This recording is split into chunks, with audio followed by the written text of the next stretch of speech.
Kusa pulls up for three. That's short, and that ends the game. And in overtime, Maine has won its first contest here at the Event Center, beating Binghamton 66-61.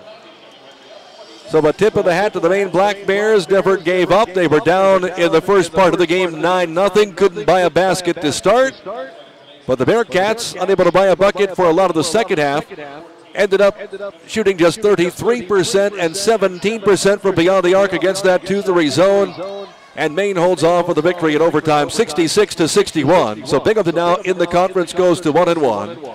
And on the year, a record for BU of 6-11. And for the Maine Black Bears, they go to 9-6, and again, evening the conference mark with the victory here today. Once again, the score ends up in favor of the Black Bears as they win it over the BU Bearcats in overtime. Our post-game show brought to you by NBT Bank here on News Radio 1290 WNBF, NBT Bank. And to get NBT Bank, safe, sound, and secure. We're joined by Bearcats coach Mark Macon. And coach, we'll get that a little closer for you there.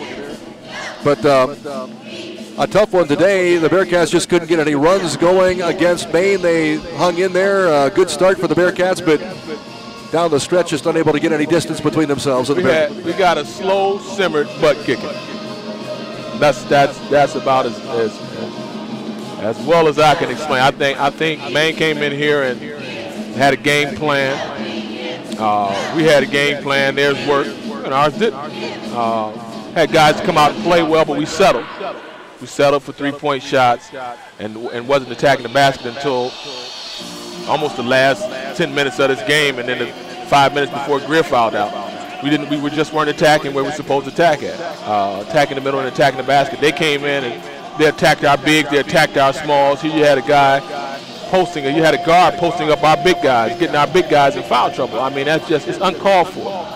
It's actually uncalled for, and that's my fault. It has nothing to do with our guys. It's my fault. We just have to come out next game and play harder, play smarter, and play better. We didn't play smarter today. We played hard, but we didn't play smart.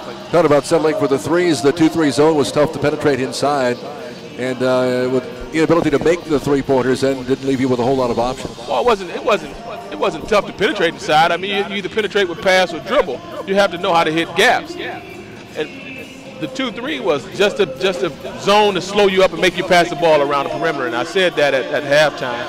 But I can't play. The guys have to play. They have to go ahead and attack and see if it works for them. And I can say it all day. Don't believe me? Do it. Do it and see for yourself. And that's all this thing boils down to. I mean, the coaches don't play. The players play games. They have to come out and just attack and do the things we ask them to do. And things will happen good for us. I mean, if we get the ball inside and we miss shots, then I'll take that. But if we continue to shoot the ball outside, because that's what they want us to do, and we end up going back down the other end and giving up free throws because we're fouling and they get the ball inside.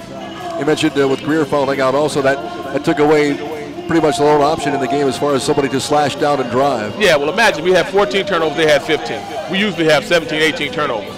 We had 10 turnovers way late into the second half of the game. That means the game was slower, to a slow pace. It was an ugly game, and that's the kind of game you want to win. You want to win an ugly game. We just didn't come out with it today. We'll be better. We'll be better. This is a learning experience, and we just have to learn from it and move on.